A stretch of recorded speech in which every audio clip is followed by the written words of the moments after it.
Hello viewers, welcome செய்கிறேன் அக்மல் ஃபுட்க்கு. இன்றைக்கி பார்த்தீங்கன்னா ரொம்பவே டிஃப்ரெண்ட்டான ஒரு கடாய் சிக்கன் தாங்க செய்ய போகிறோம். இது அவ்வளோ டேஸ்டியாக இருக்குங்க. சப்பாத்திக்கு ரொட்டிக்கு நல்லாவே சைட் டிஷ்ஷாக இருக்குங்க. நம்ம சிக்கன் எப்படி இருந்தாலும் எடுக்கிறோங்க, அது டிஃப்ரெண்ட்டான முறையில் செய்யக்குள்ள நல்லாவே இருக்குங்க அந்த டேஸ்ட்டு. இந்த ரெசிபி பிடிச்சிருந்தா மறக்காத ஃபேமிலி அண்ட் ஃப்ரெண்ட்ஸோட ஷேர் பண்ணுங்கள். ஃபஸ்ட் டைம் வாட்ச் பண்ணுறவங்களா இருந்தீங்கன்னா மறக்காத சப்ஸ்கிரைப் பண்ணுங்கள். வாங்க இப்போ எப்படி செய்யலான்னு போய் பார்க்கலாம். 1 டீஸ்பூன் மல்லி, 1 டீஸ்பூன் சோம்பு, 1 டீஸ்பூன் ஜீரகம், 2லேருந்து 3 வரமிளகாய், 1 டீஸ்பூன் மிளகு. இது எல்லாமே நம்ம ஒரு பேனில் போட்டு வறுத்துக்கலாங்க. இது கொஞ்சம் பச்சை வாசனை போகிற வரைக்கும் நல்லா நம்ம வறுத்து எடுத்துக்கலாம். இதுக்கு ஆற வச்சு மிக்சியில் போட்டு நல்லா பவுடராக செஞ்சுக்கலாங்க.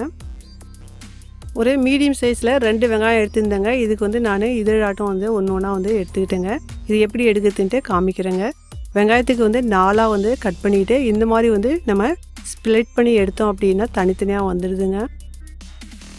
அடுப்பில் பேன் வச்சுருக்கேன். ஒரு 2 டேபிள் ஸ்பூன் எண்ணெய் போட்டுக்கலாம்.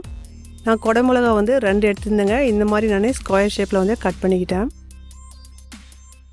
நம்ம மீடியம் ஃப்ளேமில் வச்சு இதுக்கு ஒரு 2 நிமிஷத்துக்கு நம்ம வதக்கலாம். இப்போ நம்ம கட் பண்ணி வச்சுருந்தா இந்த வெங்காயத்துக்கும் போட்டு ஒரு 2 நிமிஷத்துக்கு வதக்கலாம். பாருங்கள் நல்லாவே வதங்கிடுச்சு. இப்போ நம்ம எடுத்துடலாங்க. அதிக நேரமாக வதக்கக்கூடாது, கொஞ்சம் சாஃப்டாச்சுனாவே போதுங்க.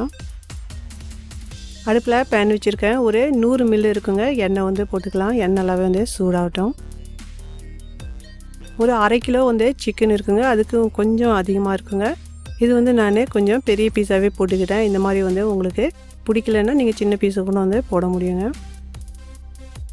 இப்போ ஹை ஃப்ளேம்லேயே வச்சுட்டு இந்த சிக்கனுக்கு ஒரு 5 நிமிஷத்துக்கு நல்லா வதக்கலாங்க. இந்த மாதிரி நம்ம வதக்கக்குள்ள உங்களுக்கு அதில் வர ஜூஸ் எல்லாம் நல்லாவே ஒரு சீல் ஆகிடுங்க.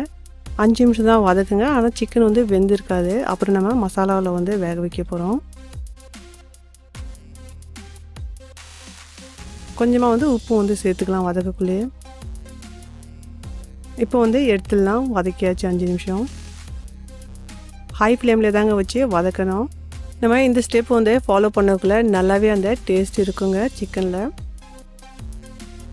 பாருங்கள் நம்ம வதக்கணும் இல்லைங்களா, இந்த ஃபேட்டெல்லாம் இதுலேயே இருக்குது. இந்த ஃபேட் இதுலேயே இருக்கட்டுங்க. நம்ம யூஸ் பண்ண போகிறோம் இந்த எண்ணெய்க்கு. 1 டீஸ்பூன் ஜீரகம் எடுத்துருக்கேங்க. போட்டுக்கலாம், பொரியட்டும். ஒரு 3 வெங்காயத்துக்கு எடுத்து ரொம்ப பொடியாகவே கட் பண்ணிக்கிட்டேங்க. இதுவும் இதில் போட்டுக்கலாம். கொஞ்சமாக சால்ட்டு சேர்த்துக்கலாம். இதுக்கு நல்லா பொன் உருளாக வதக்கணுங்க. பாருங்கள் இந்த மாதிரி நல்லா வதங்கி இருக்கணுங்க. அப்போ தான் உங்களுக்கு நல்லா ரோஸ்டட் ஃப்ளேவர் இருக்குங்க உங்கள் சிக்கன் கிரேவியில். ஒரு 2 டேபிள் ஸ்பூன் இருக்கும் இஞ்சி பூண்டு விழுது சேர்த்துக்கிறேன். இந்த மாதிரி இஞ்சி பூண்டு விழுது கொஞ்சம் எக்ஸ்ட்ரா போடக்குள்ளே நல்லாயிருக்கும். பச்சை வாசனை போகிற வரைக்கும் நல்லா வதக்கலாம். ஒரு 3/4 டீஸ்பூன் இருக்கும் மல்லிக்கு எடுத்து நல்லாவே இடிச்சிக்கிட்டேங்க ஒன்றும் பாதியமாக. இந்த மாதிரி செய்யக்குள்ளே நல்லா இருக்குங்க அந்த ஸ்ட்ரக்சரு. கொஞ்சமாக நம்ம நவுத்திட்டு இதில் போட்டுக்கலாம். ஒரு 2 பெரிய தக்காளி இருக்கும். எடுத்து நல்லா மிக்சியில் அரைச்சிக்கிட்டேங்க. தக்காளி சின்னதாக இருந்தால் 3 கூட போட முடியும். இதுக்கு பச்சை வாசனை போகிற வரைக்கும் நல்லா வதக்கணுங்க.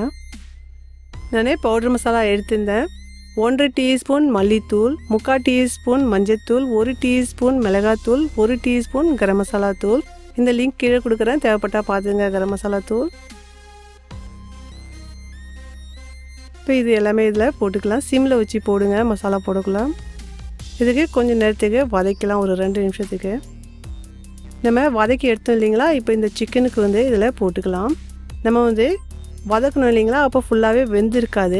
இப்போ ஒரு 5 நிமிஷத்துக்கு ஹை ஃப்ளேமில் வச்சு மறுபடியும் இதுக்கு நல்லா வதக்கலாம். இந்த மசாலாவோட இந்த மாதிரி செய்யக்குள்ள நல்லாவே சுவையாக இருக்கும். ஒரு 75 மில்லி இருக்கும். நான் கெட்டியான தயிர் எடுத்துக்கிட்டேன். இது புளிப்பு இல்லாத தயிர். இந்த மாதிரி நம்ம தயிர் சேர்க்கக்குள்ள நல்லா கிரீமியாக இருக்குங்க. ட்ரை பண்ணி பாருங்கள். இதுக்கு ஒரு 3லேருந்து 4 நிமிஷம் மீடியம் ஃப்ளேமில் வச்சு வதக்கலாம். நம்ம அரைச்சோம் இல்லைங்களா, இப்போ இந்த மசாலாலாம் இதில் போட்டுக்கலாம். இந்த மாதிரி வறுத்து அரைச்சி போடக்குள்ள நல்லாவே அந்த டேஸ்ட் இருக்கும். இதுக்கு ஒரு 2 நிமிஷத்துக்கு வதக்கலாம். இப்போ இதில் தண்ணி வந்து சேர்த்திக்கலாங்க. ஒரு 3/4 கிளாஸ் இருக்கும். நான் வந்து தண்ணி வந்து சேர்த்துக்கிட்டேன். உங்களுக்கு வந்து எவ்வளோ வந்து தண்ணி தேவையோ அந்த மாதிரி சேர்த்துங்க. இந்த கிரேவி வந்து ரொம்ப கெட்டியாக இருந்தால் தான் நல்லாயிருக்கும். ஏன்னா இது வந்து கடாய் சிக்கன்ன்றதால கொஞ்சம் கெட்டியாகவே இருக்கட்டும். கொஞ்சம் மல்லித்தவையும் வந்து போட்டுக்கலாம். மீடியம் ஃப்ளேமில் வச்சு ஒரு 10 நிமிஷத்துக்கு நான் வேக வச்சுருந்தேங்க.